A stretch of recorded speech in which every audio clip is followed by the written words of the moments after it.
CashFlow Diary Podcast, episode 300. Welcome to yet another exciting episode of the CashFlow Diary Podcast, the podcast that teaches you insider tips, tactics, and strategies for creating leverage streams of cash flow into your life. Learn from top-performing entrepreneurs, business owners, investors, and thought leaders from across the globe as they share their secrets to success. Like what you learn on this and other CashFlow Diary podcast episodes? Go to learninvestingnow.com and sign up to receive powerful tips and information that will help you succeed as an entrepreneur and investor. Now, here's your host, investor, entrepreneur, business owner, educator, speaker, author, and master facilitator of Robert Kiyosaki's cash flow game, Jay Massey. All right, ladies and gentlemen, welcome to another episode of the CashFlow Diary Podcast. I'm your host, Jay Massey. Glad that you are here today because you are going to do something today that we have never done before. What does that mean? We're going to talk to someone who actually holds a world record. What? What does that have to do with cash flow? I know. We're going to get to all of those good things, but I figured you'd like to know interesting tidbits and facts about everybody that you are going to meet. Today's guest, well, he's an entrepreneur, speaker, author, and as I said before, a world record holder. Here's the interesting thing. He's out there helping entrepreneurs learn a very important skill because many of you have had your nose in a book. You've been in the course. You've been to the seminar. And here's the challenge. You still haven't gotten a deal done. Let me tell you why. It's because you don't know enough people to go out there to get the deals done with. But most importantly, you probably don't have a system, a strategy, or an understanding of even what networking is about. And today's guest is going to help us out. His name is none other than Matt Handshakin Holmes, and I'm excited to introduce you guys to him because he's out there making it happen in many different ways. He's been in the real estate field. He is now helping entrepreneurs, as I said, build their businesses through the power of networking. And one of the best things that we can do is to get to know more people. So let's get to know Matt right now. Matt, you there? Hey, Jay Massey. How's it going? So far, so good. Cool. So you said world record. Now, I normally ask other questions first, and I'm still going to ask that one, but what's the world record for? Yeah, so in January, in January of 2016, I had it was on the bucket list to break a world record. And I kind of started Googling around what's something that I actually think I realistically could break. And I stumbled across the world's longest handshake, which is between two people. And the world record was at 42 and a half hours. Two people shook hands for 42 and a half hours in Africa in 2013. My company is, of course, called the Handshakin Video Series. So that wasn't right. We needed to win that world record.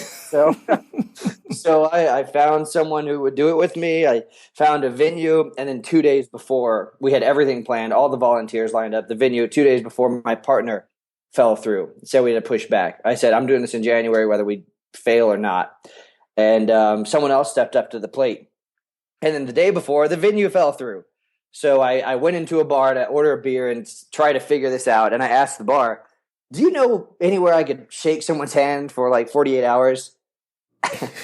And they're like, well, Steph would be the one to ask. And Steph was a bar manager. We ended up breaking the world record the following day at that bar, which was pretty epic. But let's see. So we started shaking hands. So we were about 4 hours in. A lot of people ask, how do you go to the bathroom? And the answer, you do get 5-minute breaks. But, of course, you don't want to use all of them because then you are going to be awake for a very long time. That could be a risk to your health. You know, after shaking hands for 36 and 42 hours, we had a doctor come in to make sure we were in good shape. And we stopped the timer at 46 hours. And after we deducted our breaks, we broke the world record for 43 and a half hours. So we broke it by 1 hour. And we got 9 News came in with a big camera and did a video segment. They kind of laugh and they're like, what are these Denver entrepreneurs doing? Like, it's really a funny world record because it's not like there were some health risks, but it's not like we were jumping off a cliff or, doing anything too risky. But wow, it was grueling. And so earlier this year, I became a world record holder, and not much changed. It's just something kind of exciting to talk about. Okay. Yeah. I'm think I'm with a lot of people who didn't even know that there was a world record for that. But hey, congratulations. Do you get a medal? Do they give you a medal or anything, or no? Oh, nothing. I mean, they'll send you a certificate, and if you lose it, they'll sell you another one for $25. That's awesome. Some other interesting facts that your listeners might just want to laugh at is it takes 10 to 12 weeks to get your application reviewed by Guinness, unless you pay like $1,000, and then they'll review it in 5 days and tell you if you are allowed to break it or not. Let's see, on the back end, after we submit the evidence, it takes a long time for them to review it, unless you pay $650. Then they'll review it within 5 days. So Guinness just happens to be the strongest brand name to partner with, but we already reap the benefits from 10 national and local news sources writing about us, and it got me some good credibility and exposure for my company. So we already reached our goals in breaking it without Guinness. Yeah. So just some interesting facts there, Indeed. That might be the craziest marketing strategy I've heard in a long, long time. But I get it. I get it. Okay, so let's get into this. Now, I normally ask this question, especially first time people are there or here with us. And I tend to look at today's entrepreneurs a lot like yesterday's superheroes. So what do I mean by that? I mean, Batman, Robin, Superman, all these guys and gals, not to leave them out, they go out there and they dress up. And I think entrepreneurs, we dress up, we do these things to be able to help our customers. Sometimes we think we're wearing a cape and a mask and swooping in. But that, in general, the premise is the same. Also, like superheroes, before Spider-Man was, climbing walls, he was just a photographer, Before, Wonder Woman was out there being Wonder Woman, she was just a princess. So my question to you, Matt, Handshakin Holmes, before the world record, before all the real estate you've done, before these things and the contributions you've made to the world, who is Matt Holmes? Let's see. Excuse me. I've always been someone passionate about connecting people that I thought needed to meet. I've always been a community builder and organized events, both personally and professionally. But I think it all started when let's see, my first shot at entrepreneurship was after I got dumped from a 2-year relationship. Nice. I was heartbroken. I didn't know what to do. But two things that I did know was I could drive a manual car, I could drive stick, and I knew how to ride a bicycle. So I figured going to impulse buy a motorcycle was probably the next step of getting over that relationship. So that's exactly what I did. And when I went to sell it, I made a little bit of money. And that was my first taste of making a few $100s on my own without a job. And I realized, wow, that was not much effort. I'm going to do that again. So I bought another motorcycle and kind of flipped cars. And before graduating with undergrad, I found myself helping friends as kind of your private party, your friend who would help you buy a car private party. And I was doing a little bit of automotive consulting and I'd help others get a good deal, make sure they weren't buying a lemon. And that was my first taste of entrepreneurship. That's interesting. Did you like cars and motorcycles already? Is that something you had done growing up? Yeah, before that motorcycle, I had a Subaru that I was into, and I'd swap out the parts and try to make it faster and try to not get more speeding tickets. But and yeah, definitely got to learn a lot. For started with motorcycles, what got into cars and trucks and flipped a few of those, and then started helping friends. Interesting. Okay. So take us through the journey. After you're done flipping cars, or at what point when you're in that process with the automobiles, do you get a different idea that goes, hey, well, maybe I should do this? Yeah. So I graduated undergrad with a psychology degree and was still kind of flipping a few cars, but wow, that was not enough to start hacking away at the student loans and do all that. So I took a sales job. Of course. And immediately hated it.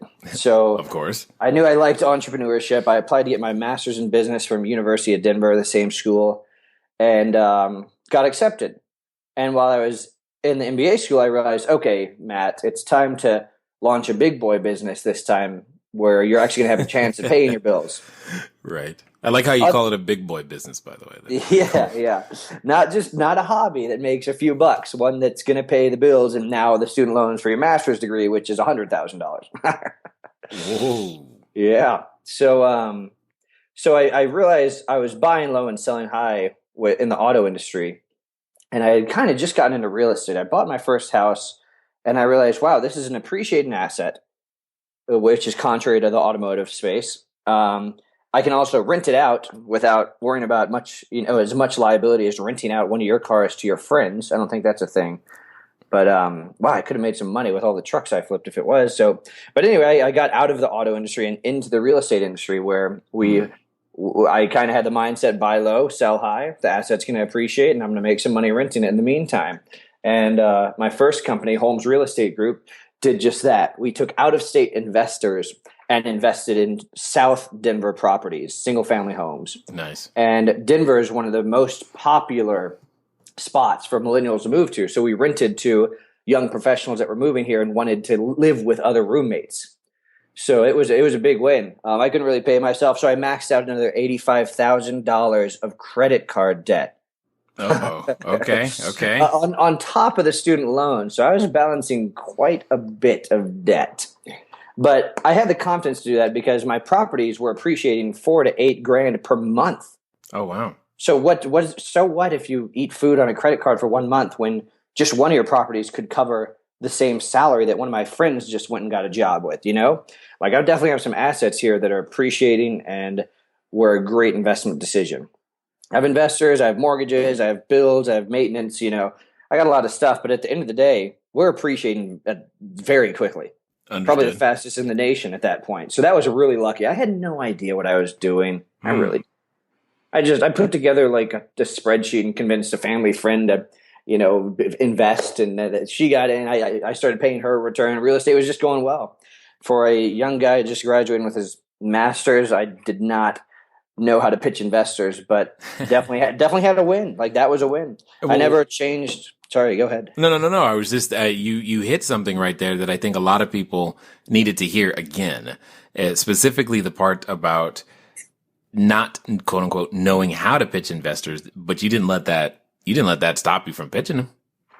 That's right. Just kind of kept pushing and got feedback from them on why they were not investing, and then tried to address that issue. Right. And just kind of went from there. But I think that's, a lot of people want it perfect or they want to be ready.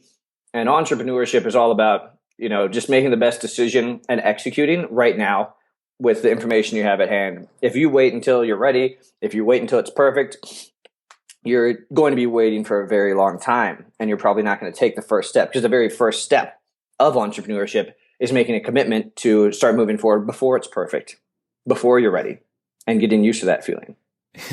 Yeah, getting used to that feeling. Indeed. Yeah.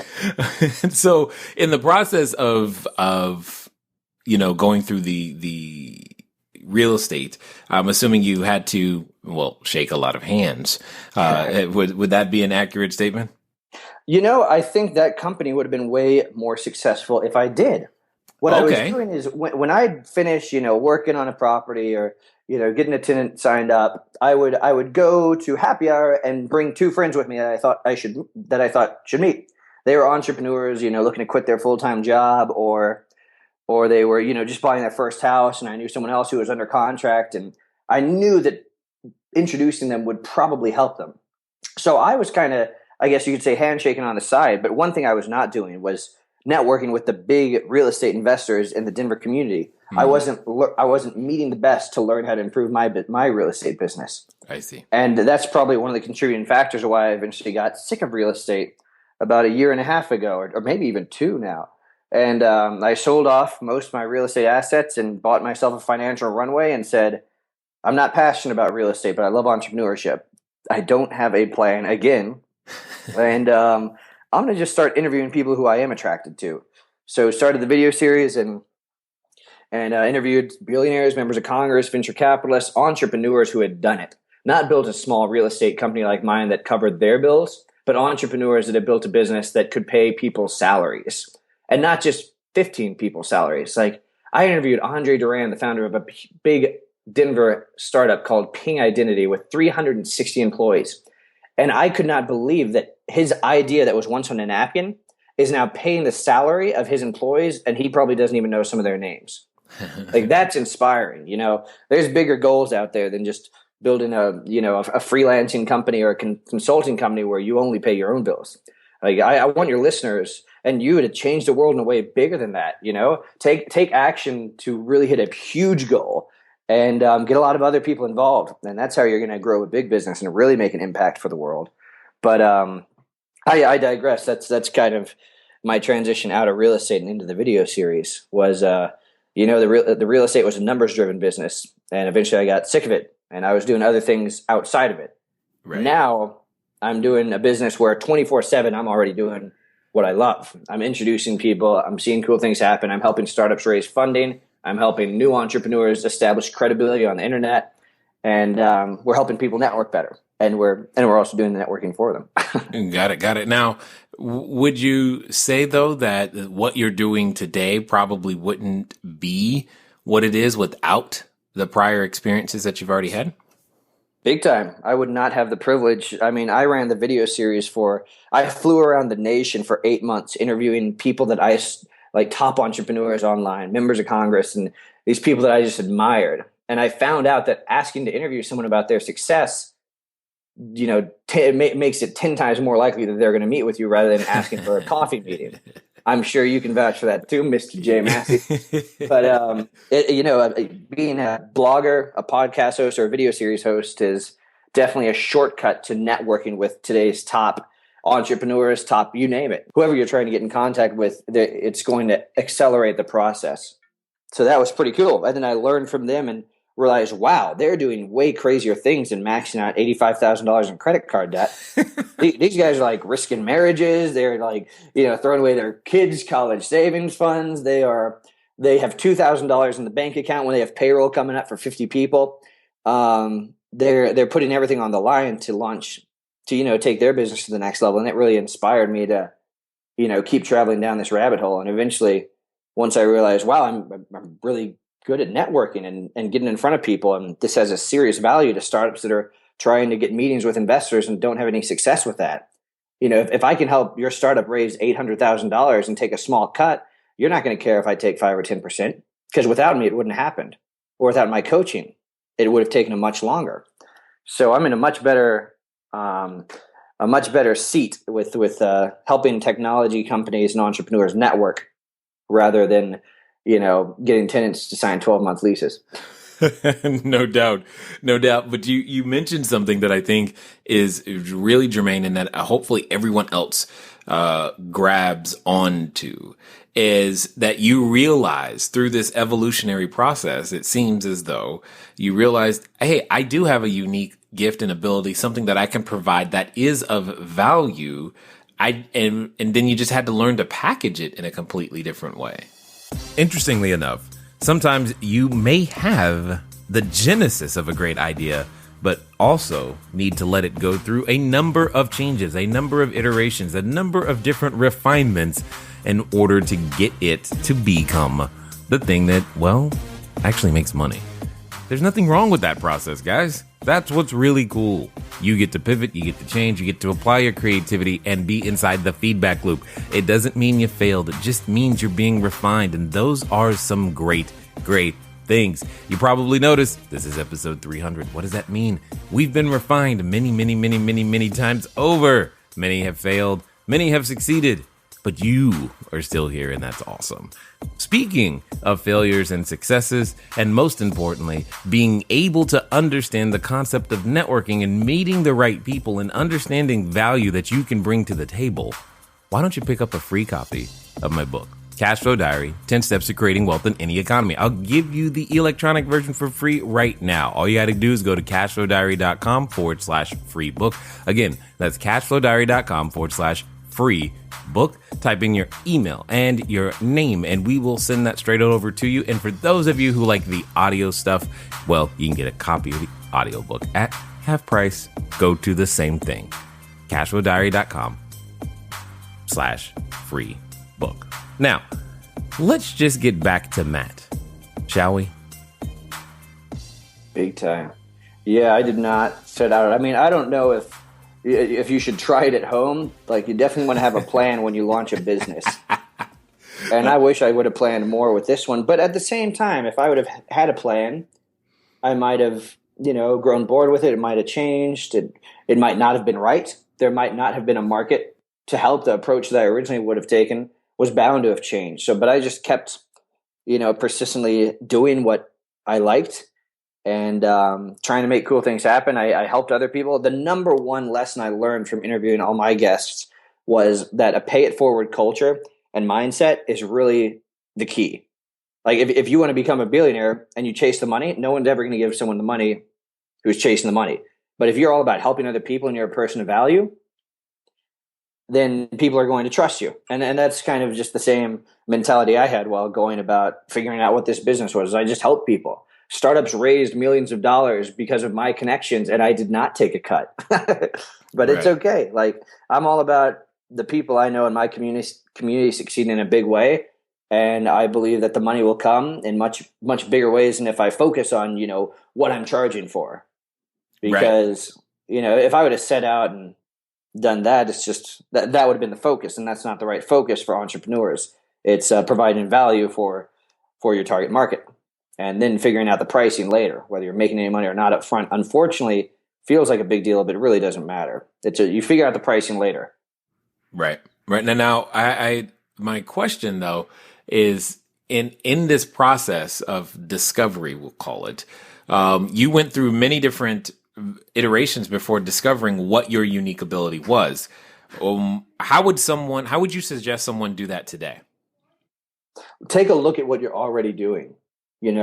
Like, what I did not look at with the real estate company was the fact that I was dying to get to happy hour to introduce these two friends that hadn't met. Right. I loved making connections, and I knew the value of building building communities. When you put people together and they all wear a similar hat, there's huge benefits and opportunities that are going to present themselves to the entire group. And that's why people pay to go to networking events. That's why people want to talk to the speaker after a conference. That's how conferences work, right?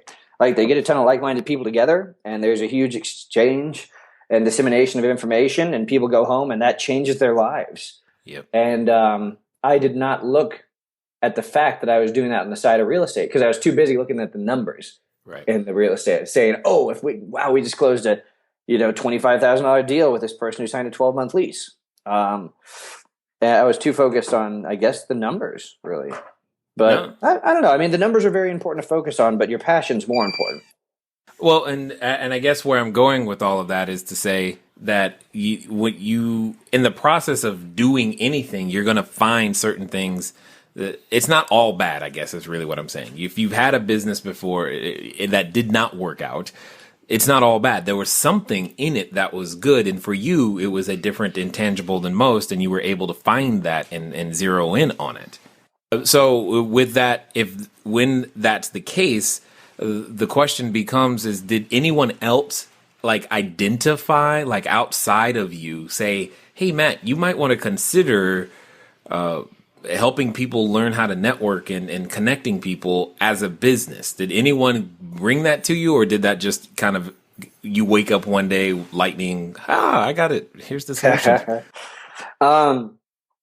Yeah, I mean, it's definitely presented itself in lots of different, ideas and conversations, and it's really hard to figure out how to package it and what it is. And, I'm still figuring that out.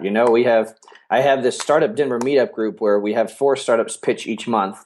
And I have a video series where we've been sponsored before and we've had a ton of venture capitalists on the show. I have the online side of my business where we write blog posts and help early stage entrepreneurs distribute those. And I have my consulting fees. It's like, there's way too much going on in my business, but it's okay. We're providing value in different ways. And if one person goes on the website and doesn't understand it, that's okay. I'm pretty sure that happens. And, I'm still figuring it out. But yeah, just take a look at where you're providing value to people and what you're already doing. And that should help you identify your passion and kind of maybe where you should start looking around pricing something. So I get this question, and I'm assuming you do too. And you alluded to it earlier. How on earth does an entrepreneur function in an environment where you don't know what's going to happen next, but that's kind of part of the requirement? Yeah, well, the funny thing about that is people are going to take you more seriously if you're willing to give up a paycheck.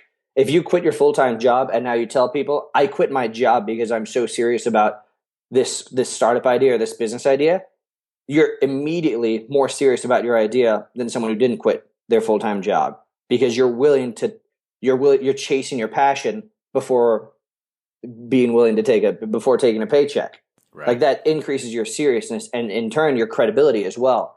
So are you really going to be able to hire someone and hire a team member if you're working full-time? Maybe, but it's going to be harder. Right. Like people aren't going to trust that you're serious about your idea.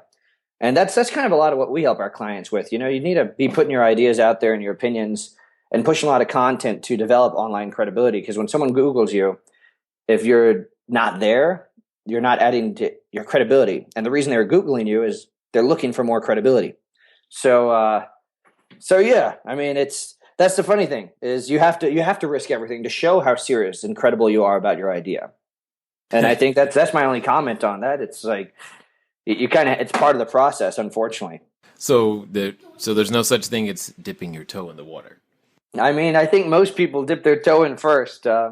Some people just run straight for the cannonball, and at the end of the day, you got to make the jump, no matter how you approach it. Agreed. Totally agreed. 100%. So, what's the big thing that you guys are working on now? Yeah. So this week, I've kind of been more focused on consulting. There's kind of three aspects of how we make money. One is, clients find us online. We get about 1,000 opt-ins each month, and they go through these email campaigns, and we show them how, us writing blog posts can still represent your voice. You can be as involved or not as you want. Once those are posted, we'll take your blog and distribute it outside of your personal network. We know you can already share it with your LinkedIn contacts and Facebook, but what you need help with is getting more leads, more email signups. So that's where we take care of your blog distribution. There's also my one-on-one consulting where I go in with local Denver entrepreneurs and really just look at everything that they are doing in terms of their personal brand. The ones with more employees, it's important for them to have a voice online so that their employees know the culture better and get it. And that makes their team more effective. For the ones starting out that aren't getting found anywhere, they need more email signups. They need to be found online. They need to look good when an investor glances at them. And then the third way we make money is the second one is consulting. The third way is pairing up startups with investors through my meetup group and my past guests on the video series. Got it. But what we've really been focused on is the consulting and kind of ironing out exactly what that looks like, because that's the newest one. I'm kind of just starting to spin the wheels with that and help some entrepreneurs out. Got it. Totally understood. So when it comes to someone getting started today, what do you think in from the people that you've worked with, the experiences you've had, what would you say are the three things that you've gleaned that attribute to success and or failure? That's a good question. I think one of the most popular ways to get started or launch your personal brand is write your first blog post and post it on your LinkedIn. Like that's pretty easy. You don't need to set anything up. You don't need to get ready. You just write it and you click post. And then you share that link, around aggressively. You have to be willing to share your thoughts. And that's kind of a mindset shift. A lot of people that are private out there are just kind of, have Facebook and Instagram. Personally, it's kind of scary to write your first blog post, especially about your business, and kind of share your thoughts on your struggles and what you think is going well, and then of course make sure you have a call to action in there. Sign up for a mailing list, or if you don't have one of those, just tell them to follow you on Twitter, tell them to follow your Instagram. At least think of something in specific for them to do. But that's usually a good first step. In terms of failure, I don't know. I think there's always everyone who's launched a personal brand and has a strong online presence has made typos. And that didn't mean they failed. Everyone's posted the picture that wasn't relevant or that didn't make sense. Everyone's had the grammar errors. We've all made those mistakes. But I think the only failure is if you keep waiting. Like, you have to put your ideas out there if you want to build more credibility. And if you want to grow a successful startup, you need to have more credibility. Yeah. Yeah, I get that. And yes, I know the times we get the emails from people who have found the grammar or misspellings. I'm just like, yes. But did you get the point of the article, or were you really that did you only notice that I put the comma in the wrong spot? I mean, like, really, but it's all good. It's all, and if you are one of those people who have sent it in, we appreciated it, but understand, I'm still wondering, like, how did you even see that? But anyway, it's all good. It's all good. It's all good. So, there's probably a number of people who at this point are wondering, like, Matt, because I get the question, Jay, how do I meet investors? How do I meet more people? How do I expand my network? Blah, blah, blah. So tell us, how do we do that? Yeah, I mean, the secret is it does come down to paying it forward. And we could talk about, online or offline. At the end of the day, either is fine. The people that you meet in person, face to face, are the ones that become more vested in your success. When you said that's why I launched a video series, Jay, is it required me to sit down in person with these billionaires and members of Congress. Despite a podcast, you can meet a lot more people faster, and you're still on the radar. But of course, the people that you go and hang out with after you and I get off work tonight are the people most vested in your success. So you need to look good online so new contacts can share you. And you need to be someone who is always willing to pay it forward and help. That way, new contacts that are high caliber trust you to introduce them to their network because you're helpful. You're a person of value. You're not someone who's just a salesman or someone who's watching out for themselves. You're about helping others. And that's when it makes it easier for you to be introduced. But yeah, the secret is helping others before yourself, which is very hard when you quit your job and now don't have any money to not ask for a contract. But that's your job as an entrepreneur to figure out how to do that. It's hard. Right. Everyone would be doing it. I love it. I love it. I love it. Eat beans if you have to, but make it work. Eat beans if you have to, but make it work. Excellent. So with all of these ways of meeting people today, whether it's social media, email, online, offline, etc., is there any particular strategy that you found or the people, your clients are finding that works better than another? Yeah, absolutely. We only help clients with Instagram because I have no idea how to blow up all the others. And I'm going to tell you the 2 secret tools we use to help our clients with this. Okay. Instagress.com. Think progress in Instagram. Okay. Instagress.com is a bot that goes out and will like tens of thousands of photos and videos on Instagram based off what hashtags they've been hashtagged with. So you're getting exposure through the forum of marketing. Incredibly inexpensive tool, and you can get 3 days for free. Instagress.com. Check it out. Blow up your Instagram. Second, on Twitter when you follow someone and you get that, thanks for the follow, check out my website. Automated direct message. I'm familiar with it, unfortunately. Yes, me too, unfortunately. And that's pretty much spam on Twitter, but no one's doing it on Instagram because there hasn't been many tools to do it, or any. But very recently, something else came out.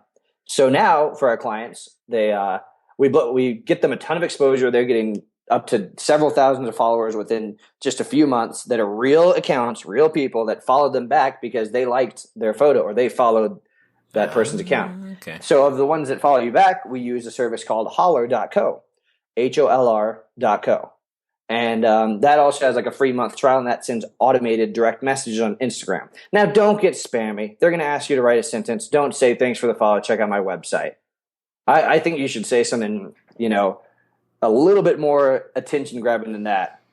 Like we have one. So our office is actually a co-working space here in Denver. And we have an Instagram account called the Handshakin Headquarters, where we go and follow people who checked in to local spots and we think are entrepreneurial.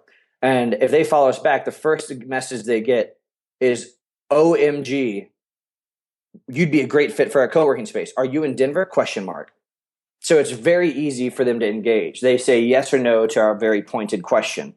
And it's not thanks for the follow. Like, that's implied. Everyone is thankful that you followed them. So quit saying it and wasting valuable conversation time on that. Start with OMG or something crazy like that that's going to grab their attention. And don't ask them to sign up on the first message. That's how you know it's automated. But instead, just ask them a question about themselves that's an easy yes or no, and relevant too. Which is, that again is hard to do too. I'm not saying our OMG, you'd be great for our co-working space. Are you in Denver message is the best, but it's been better than other ones that we've tried. Interesting. Okay. And Instagram, it's where it's at. I think you might have be the first person to say that, which I think is interesting because you found yet another unique way to network, it sounds like, online and still be able to achieve the same result. Big time. I mean, I think my account's up to about 7,500 followers. I've been invited to be on podcasts from these two softwares. I've met people who want to be on my video series who are absolutely qualified to. I think we've talked to lots of leads, and I think some of them have turned into clients. So that's some have definitely turned into clients. And now we're helping them with the same thing on Instagram. Interesting. It's good stuff. And you can, if you're a podcast host, if I'm a video series host, we need to look good online. People need to think we're popular and not just talking to an audience of one or two people. So it's important for me to have some followers, and it's important for them not to be fake either. And it's hard to get there. Right. Now, I do remember that first episode, though. I did wonder if I was talking to just my mom or anything. But that just kind of comes with the territory. So for those people that have listened this far and are resonating, what's going to be the best way for them, Matt, to track you down and figure out which world record you're going to break next? I'm pretty active on Snapchat. Instagram's kind of blown up, but if you want to contact me personally, add me on Snapchat. My handle is Handshaking without the G. And that's actually my handle everywhere on any network that you're on ever. All of the things, but Snapchat's the best place to find me. Otherwise, if you're not convinced to talk to me yet, let me at least give you my free ebook, 6 Networking Strategies for Entrepreneurs to help your networking get to the next stage. You can download that for free on our website, handshaking.com/free. We'll get you to the ebook. And again, Handshaking without the G. Excellent. So last question here. Let's pretend for a moment that someone who's listening is standing in front of the superhero outfit store right now. They're thinking about putting on a cape. They're thinking about, hey, I'm going to be one of those entrepreneur people. However, as tends to happen anytime we start thinking of a go up goal or something that's going to be great, we have this little voice that comes into the back of our heads and it tells us all kinds of things. And unfortunately, they're not always supportive. And sometimes we're related to that little voice. And I know, Matt, you've done battle with that voice and I know you've had victories. So here's my question. Let's pretend that the person listening is actually going to follow through and do exactly what you say to do in the next 24 to 48 hours. What would you have them do? Yeah. If you have that voice that's stopping you and holding you back, that's going to be your best friend, because that's one thing that everyone can relate to. Everyone's worried and is scared of risks. So get used to it and talk openly about it. Tell them what you're afraid of. Tell them what you're struggling with. And that's going to make you relatable and a human. And that ties into launching your personal brand 100%. When you talk online and when you write your first blog post, be open, be vulnerable, be transparent about where you're at. Like, a lot of people think this is a fake it till you make it game. And I guess there's some features of entrepreneurship that are that, because you do need credibility. But be open about what you're struggling with. If you just quit your full-time job and you got your first sale and it was $50, talk about it. Woohoo! Yeah, that's huge. You're maybe some people would argue you're not pre-revenue. But yeah, I think that's what it comes down to is the next 24 to 48 hours, be authentic and transparent and talk about what's happening online and to your friends. And so give that feeling a shot. Just try it for the next day or two. And when you're done, if you liked what happened, keep stay open, stay vulnerable, stay transparent and authentic. But if you don't, you can go back to not sharing your secrets and not having people be able to relate to you and pretending that your startup is at a point where it's not, and not being able to get help because of that reason. There's all kinds of bad things that come along when you have to lie or when you have to hide what's going on, that means you're not going to get help with what's going on. And guess what? You're a new entrepreneur. You need a lot of help. And that's why Jay and I are here. Be authentic, ask for help, get other people involved. I say networking is the number one spot you should start. So download that ebook and start networking. Just go on meetup.com, go to a new event. But what it comes down to is give it a shot, being authentic and transparent and vocal about it. Nice. Excellent. I definitely appreciate anyone and you for blazing this trail on this whole networking, because it's one of the areas that I believe many entrepreneurs need help in. And I know it was one that I continually address with everyone as well as myself, making sure that we're always meeting more and more and more and always giving. And I definitely appreciate you taking the time to invest your wisdom and expertise here with us at the Cashflow Diary. Yeah, Jay, it's been a pleasure. And for all those listening, I know there's a lot of content out there. So I really appreciate you tuning in, I'm right here, just one Snapchat away. Love it. Love it. All right, ladies and gentlemen, you know what time it is. It's time for you to move at the speed of instruction. What does that mean? That means, hey, why not connect to Snapchat? You're like, what's Snapchat? I know you're like, I haven't done that one yet. Well, now you got one more contact and begin to build your network. This is the time, ladies and gentlemen. We've never had more access to more people than now. And what's really cool about it is that many of them want to talk to you just like Matt. So it's been fun talking to you guys today. I look forward to talking to you soon. Until next time.